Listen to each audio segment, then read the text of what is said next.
Assalamualaikum warahmatullahi wabarakatuh. Alhamdulillah, alhamdulillahilladzi anzala as-sakinata fi qulubil mu'minin liyazdadu imanan ma'a imanihim. Walillahi junudus samawati wal ardh wa kana Allahu aliman hakima. Asyhadu an la ilaha illallah wahdahu la syarika lah wa asyhadu anna Muhammadan abduhu wa rasuluhu la nabiyya ba'dah. Allahumma salli wa sallim wa barik wa karrim ala sayyidina wa maulana Muhammad wa ala alihi wa ashabihi wa man tabi'ahum bi ihsanin ila yaumil qiyam. Amma ba'd.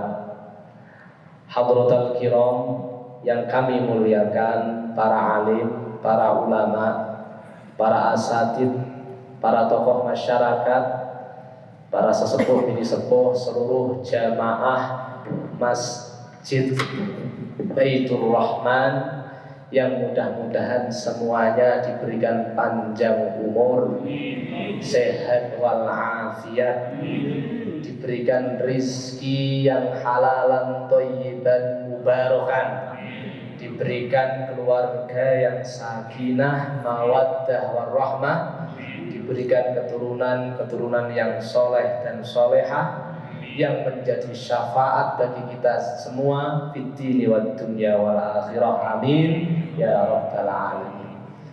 Puji syukur marilah kita haturkan kehadirat Allah Subhanahu wa taala di mana pada malam yang cerah ini, yang berbahagia ini, saya melihat wajah semua bapak-bapak bersinar semuanya. Mudah-mudahan ibadah sholat maghrib kita yang kemudian kita lanjutkan dengan berzikir, berdoa bersama serta thalabul ilmi ini semuanya diterima oleh Allah Subhanahu wa taala, dicatat sebagai amalan yang terbaik di sisi Allah Subhanahu wa taala. Amin ya rabbal alamin.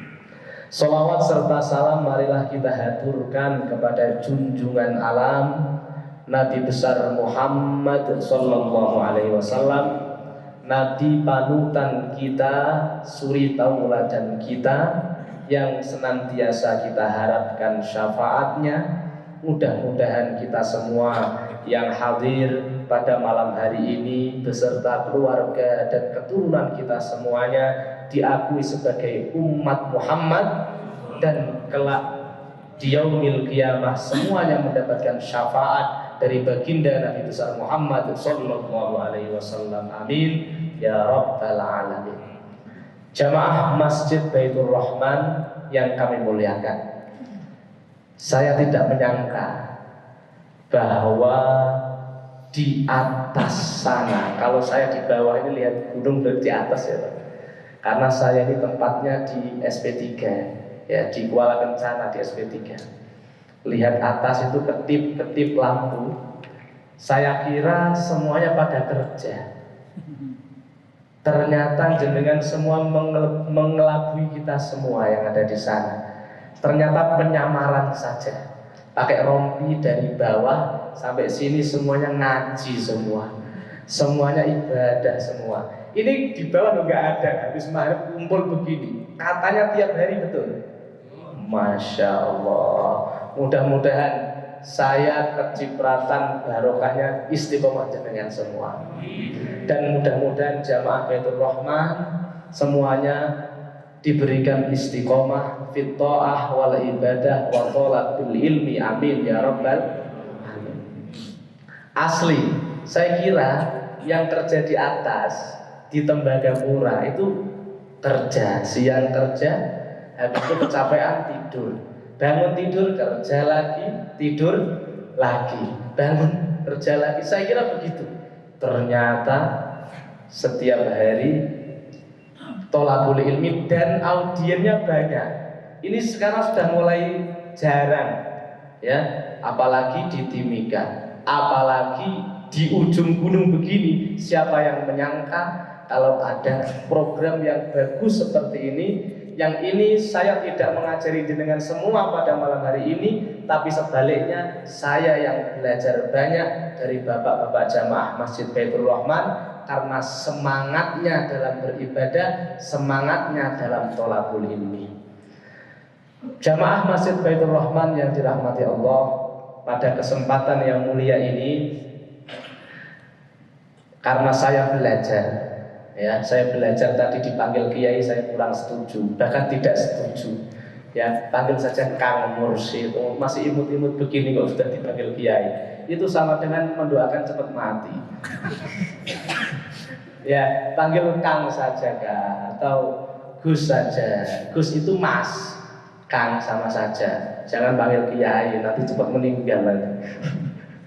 Ya, alhamdulillah pada malam hari ini Allah membuktikan kepada kita semua bahwa yang kelihatannya bekerja belum tentu aslinya bekerja. Yang kelihatannya beribadah belum tentu aslinya beribadah. Saya menyangka jenengan semua berangkat ke atas itu kerja, ternyata di sini beribadah kepada Allah Subhanahu wa taala, dan itu sesuai dengan firman Allah. Allah berfirman di dalam Al-Qur'an, "Wa ma khalaqtul jinna wal insa illa liya'budun." Tidaklah kami ciptakan jin dan manusia kecuali hanya untuk beribadah kepada Allah Subhanahu wa taala. Jamaah semuanya, ibadah itu ada dua. Satu ibadah mahdhah, dua ibadah ghairu mahdhah. Apa itu ibadah mahdhah?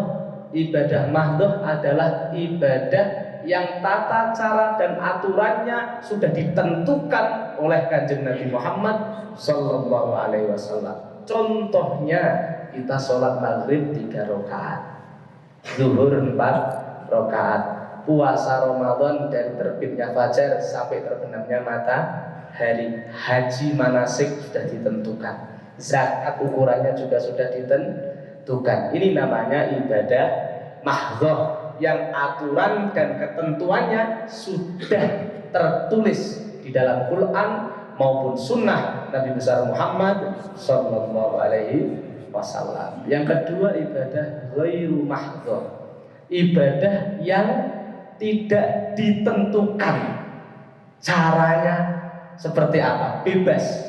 Contoh, tholabul ilmi, menuntut ilmu.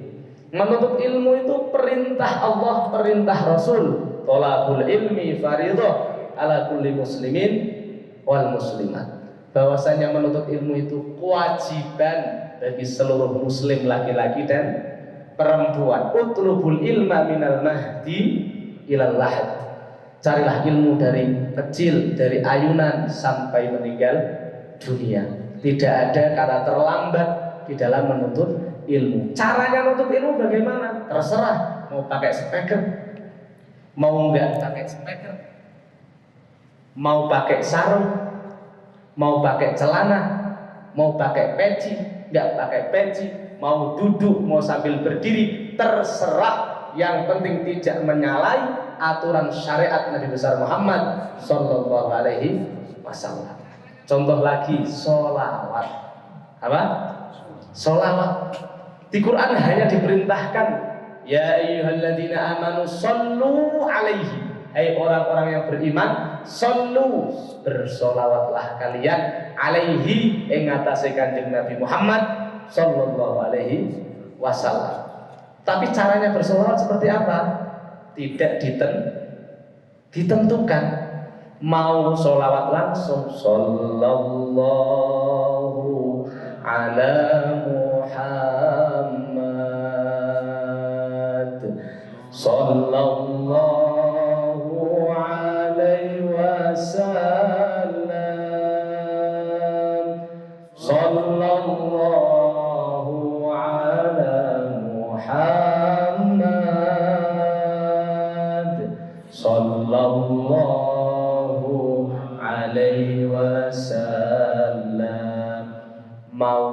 apa saja nggak apa-apa. Mau pakai rebana juga tidak masalah. Yang penting tidak menyalahi syariat Rasulullah Sallallahu Alaihi Wasallam. Ya, biduan sambil joget. Nah ini jogetnya ini yang menyalahi syariat. Jangan nyalahkan sholawatnya, salahkan jogetnya, buka auratnya, gitu loh. Semua itu apa namanya sholawatan pakai rebana nggak boleh, bid'ah.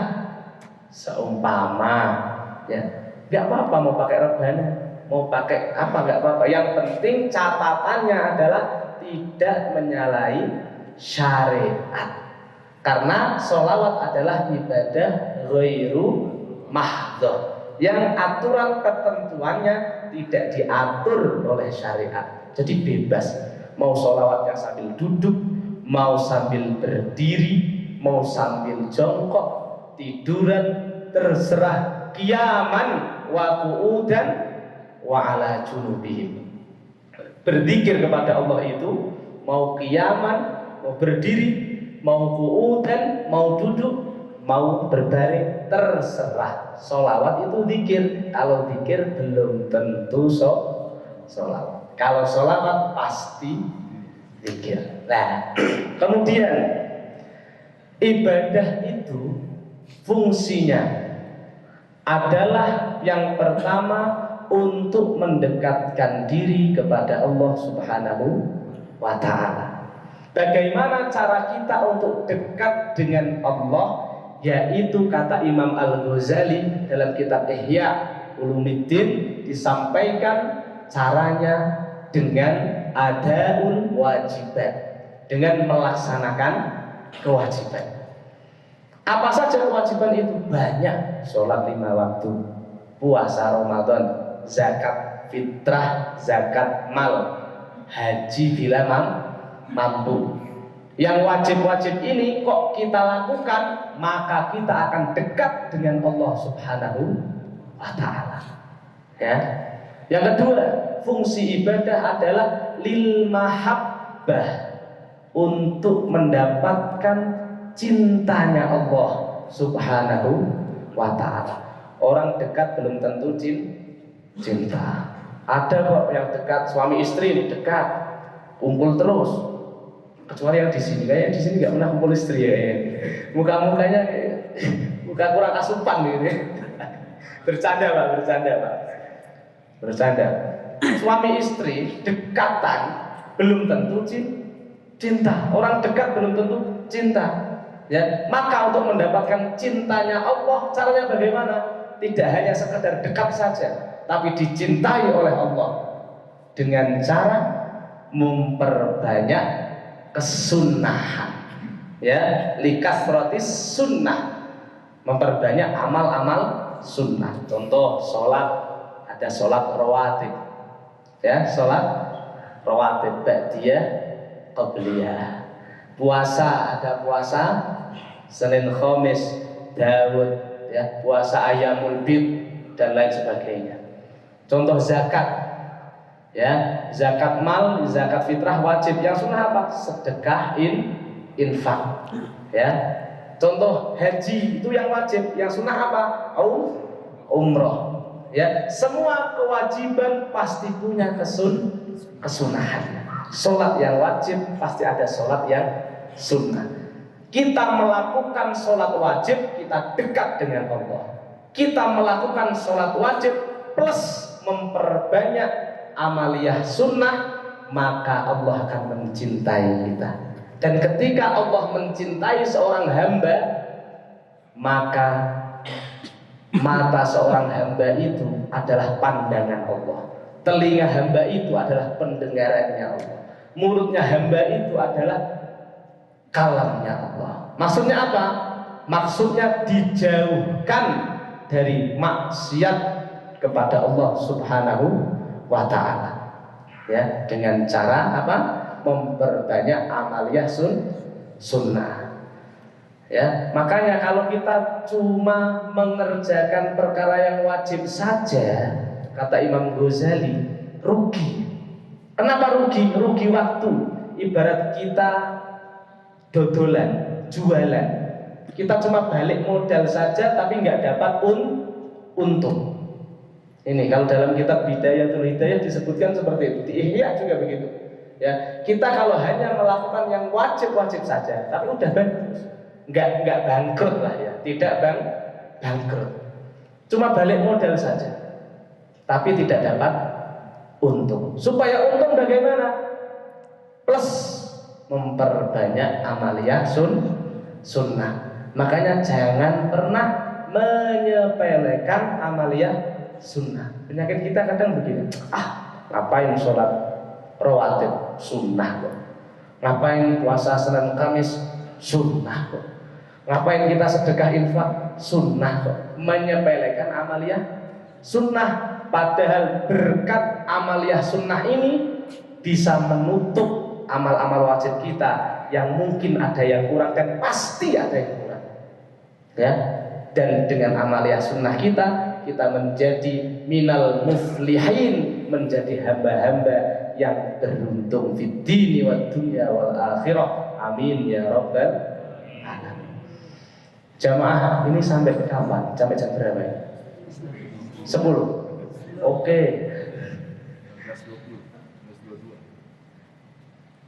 Panjangnya 22 ya, masih lama ya. Oke. Kemudian masih dalam ibadah. Kemudian ada perkara-perkara yang bisa menghapus atau merusak amalan-amalan ibadah kita. Ya, jadi kalau kita melakukan ibadah wajib, maka kita balik modal.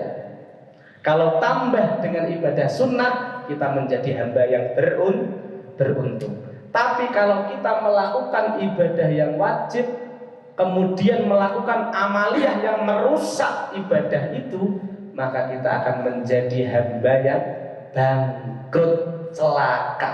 Apa saja? Kanjeng Nabi Muhammad Sallallahu Alaihi Wasallam pernah bersabda sebagaimana hadis yang diriwayatkan oleh Adi bin Hatim. Qala Rasulullah Sallallahu Alaihi Wasallam, sittu asya'a tuhbitul a'mal. Kata Nabi, ada 6 perkara yang bisa merusak amal ibadah. Ketika kita melakukan 6 perkara ini, rusak ibadah kita. Kata Rasulullah Sallallahu Alaihi Wasallam. Apa saja? Yang pertama, al-ishtighal bi'uyubil khalqi, sibuk ngurusin aib orang lain. Ini penyakit kita ini. Penyakit kita, sibuk ngurusin orang lain, sibuk ngurusin aibnya orang lain, sehingga kita lupa kepada aib kita sendiri. Padahal yang menguntungkan bagi kita adalah mengurusi aib kita sendiri, supaya kita tahu kekurangan kita, supaya kita bisa memperbaiki diri kita. Malah kita fokus mengurusi aib orang lain.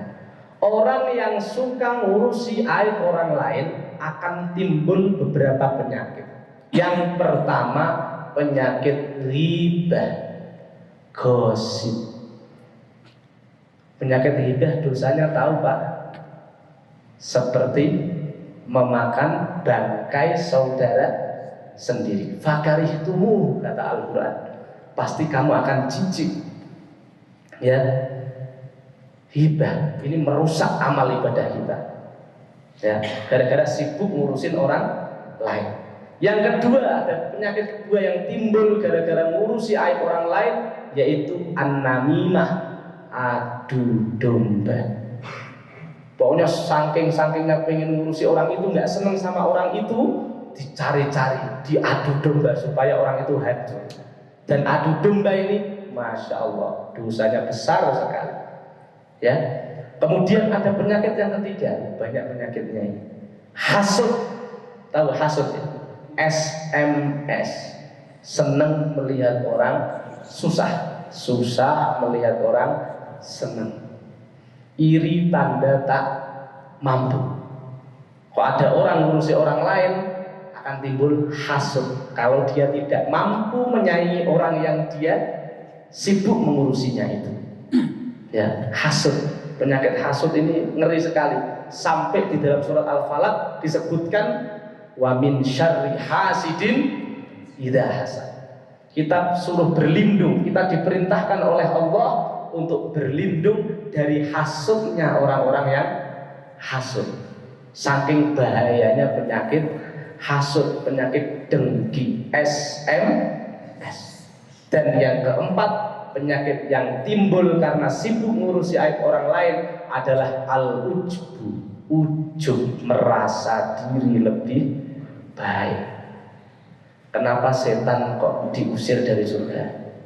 Karena ujub, dalam hatinya ada perasaan lebih baik dari Adam, sehingga dia tidak mau diperintah oleh Allah untuk sujud kepada Nabi Adam, karena dia merasa lebih baik. Saya tercipta dari api, Adam tercipta dari tanah. Api di atas, tanah di bawah. Sorry ya, saya suruh sujud kepada tanah.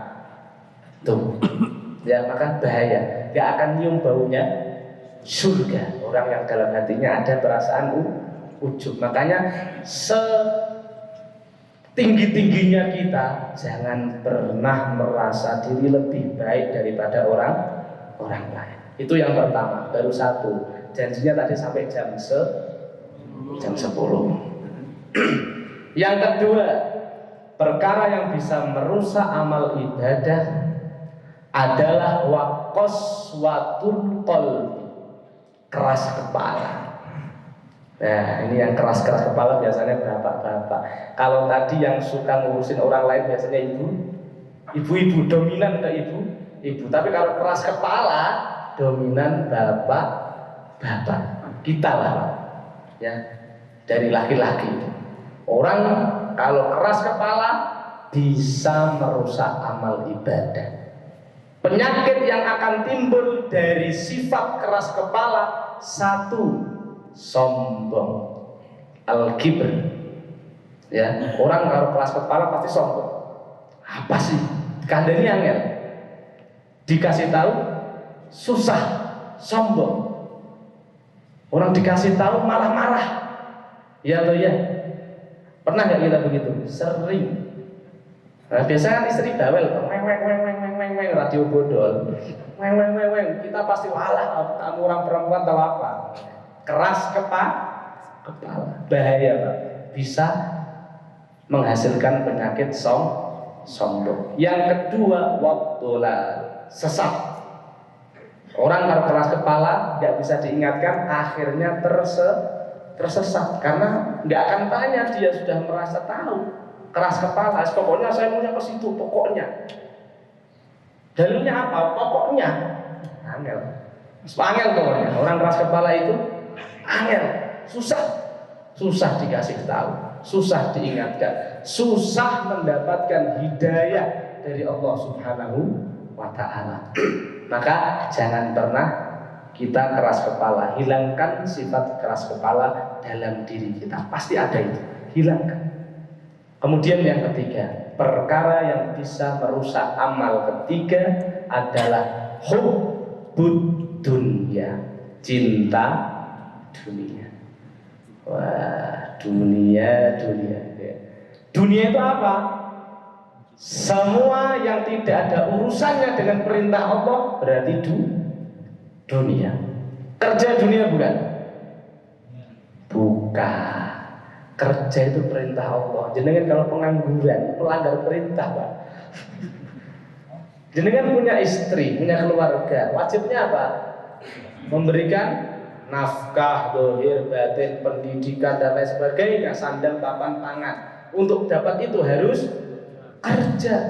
Di dalam Quran jelas, fa idza qudiyatis shalah fantashiru. Ketika kalian sudah selesai sholat, kerja, jangan nganggur, bukan ngopi lah, bukan, kerjalah, makaryo. Kerja itu perintah Allah, bukan dunia. Tapi kerja yang outputnya untuk kepentingan akhirat. Contoh, kita sholat, menutup aurat hukumnya wajib ketika sholat. Untuk menutup aurat butuh pakaian. Untuk punya pakaian butuh cuan. Untuk punya cuan butuh kerja itu Pak. Maling ya dosa Pak. Ya toh? Kerja ibadah. Yang penting outputnya untuk ibadah, menutup aurat. Jenengan zakat, bisanya zakat gimana? Zakat dengan apa? Harta. Bisanya punya harta? Kerja. Mau umroh, mau haji, travel Pak, mahal. Cuan juga, harus kerja juga. Mau puasa lo harus kerja. Kalau nggak kerja gimana sampean sahurnya? Gimana sampean buka puasanya? Di masjid. Waduh, ini mental coro ini begini. Susah mau berkah hidupnya ini. Kalau di masjid niatnya supaya berkah, maksudnya cari berkah, itu bagus. Tapi kalau di masjid ada bisa. Nah, ini pengalaman kayak senyum kayaknya. Termasuk yang di depan juga kayaknya pengalaman ini kayaknya. Gak innamal a'malu. Yang penting niatnya nggak cari gratis ya, cari berkah, karena gratis itu berkah. Angel ya, intinya kerja itu ibadah. Tapi jangan sampai melalaikan. Yang lain lalai siapa? Hubbud dunia ini ya. Cinta dunia akan menyebabkan penyakit ghaflah, lalai. Contoh, saking cintanya kepada dunia, dia kerja terus, saatnya sholat ada adzan berkumandang, selanjut kerja, sholat juga nggak dapat cuan. Habis selesai kerja, saatnya sholat maghrib, capek, sholat juga nggak selesai, capek saya, nggak sembuh capek saya. Ini namanya orang kerja tapi lalai, hubbud dunia, cinta dunia. Mudah-mudahan Allah Subhanahu wa Ta'ala menghapus semua sifat buruk yang ada dalam hati kita, yang ada dalam batin kita, yang ada dalam zahir kita. Amin ya Rabbal Alamin. Demikianlah mungkin yang bisa kami sampaikan pada kesempatan malam hari ini. Mudah-mudahan ada guna dan manfaatnya untuk kita semua. Kurang lebihnya mohon maaf. Terima kasih atas segala perhatian. Mohon maaf atas segala kekurangan. Wallahul muwaffiq ila aqwamit thoriq. Wassalamualaikum warahmatullahi wabarakatuh.